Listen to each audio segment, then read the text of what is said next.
Монгол улсад сүүлийн жилүүдэд уур амьсгалын өөрчлөлт эрчимтэй явагдаж байгаа нь иргэдийн ахуй амьдралд илт мэдрэгдэх болсон.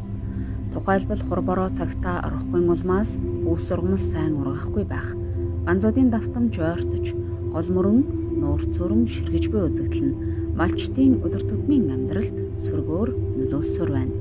Малчид жилийн дөрвөн улиралд бусад аймаг сумдад доторлон нүүдэлж, малаа ондмынд оруулахаар хичээн зүтгэж байгаа боловч тухайн орон нутгийнханд гадуурхагдан хөөгдөж, улмаар томоохон маргаан дагуулах болсон.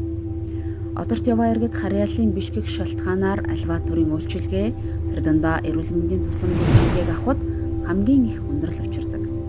Бэлчээрийн мал аж ахуйгаа бүрэн бүтэн авч үлдэхийн төлөө тэд хичээсээр бусад хэрэгцээгээ орхигдуулдаг.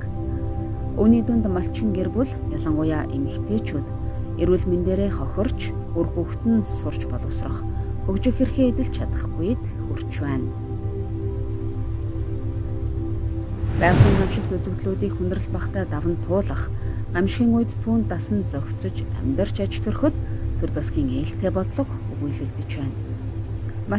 Малчин эмэгтэйчүүд гамшигын үед тулгамдж байгаа альва асуудлаар төр захиргааны байгууллагт дуу хоолойгоо хүргэж, тэдний эрхийг хамгаалахад чиглэсэн ээлтэй бодлого шийдвэрийг гаргуулах нэн шаардлагатай байна.